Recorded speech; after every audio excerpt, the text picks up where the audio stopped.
as an agent, I say, okay, I'll take you out without a pre-approval, which I don't do.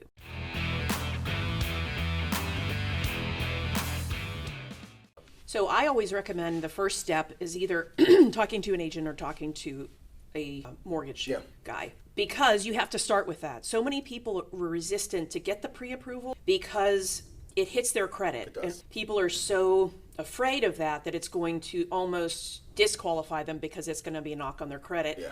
And they're like, I want to find something first and then get pre-approved. Yeah, like chicken before the egg.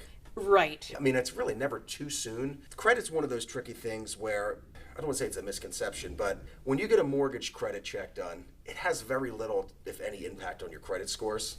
But if you go to the CFPB, Consumer Finance Protection Bureau, the government agency that kind of goes over the mortgage industry, they have a frequently asked questions section, and one of the things is about credit. And it talks about you can have multiple mortgage companies check your credit report within a reporting period, and I believe it's a 45-day window. And the credit scoring models they're not very smart to begin with, but I guess they're smart enough to know that you're really only checking for one loan and not multiple loans. So I tell people, like, hey, if you want to check around, do it. Yeah, your credit's going to get pulled, but it shouldn't have too much of an impact, because if you go to this government agency website, it says right on there, the systems are smart enough to allow you to, they call it rate shopping, because most people are shopping for rates. Some sellers may not even let you see the house without a pre-approval, because they just don't want strangers walking through their house if they don't think they can actually buy it.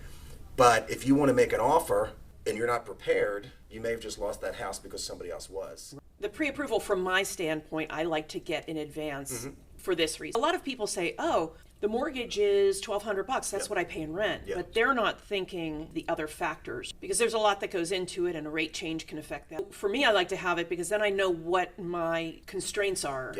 And I know, hey, this is as high as we can go with them being comfortable unless something changes in their income or in credit, in the rates. But from a credit standpoint, that if they weren't to find something in 4 months, is that negative for them? Because again, what that means is you just have to do a new credit report. And it'll show as another inquiry, but it shouldn't have really much of an impact on the scores. Because I've had this happen too, where somebody says, all right, I make $100,000 a year. Perfect. I'm going to do a pre-approval when I find the house. Great. So they find the house, they come back and do the pre-approval. They literally do make $100,000 a year, but it's on a commission job they just started 2 months ago. And in the mortgage world, different incomes are looked at differently. So for a commission, So I mean, if somebody's making $50,000 a year salary and they start a brand new job, as long as they're getting pay stubs for that $50,000 a year, they can use it. Now, if that person making $50,000 a year decides to go into car sales, and in the first 3 months they're tracking to make $200,000 a year, they feel great. I'm going to go out and buy a huge house. You can't use that income because you have to, for commission, overtime, bonus, anything that's not a set salary, you have to show that you've been making that over 2 years. So I've had a lot of people that really just, they're doing great for themselves. And I tell them this, I said, you're doing awesome for yourself, but you just don't have enough history yet making that type of commission income, so it's a variable. So to your question, getting a pre-approval, even if you think you're 6 months out or further, isn't the worst thing in the world, because what I tell folks is, hey, you don't qualify right now because you don't have enough of a history, and then they can kind of prepare. So, do you think there's a magic number in your mind for what really puts somebody in a good position of an affordability standpoint?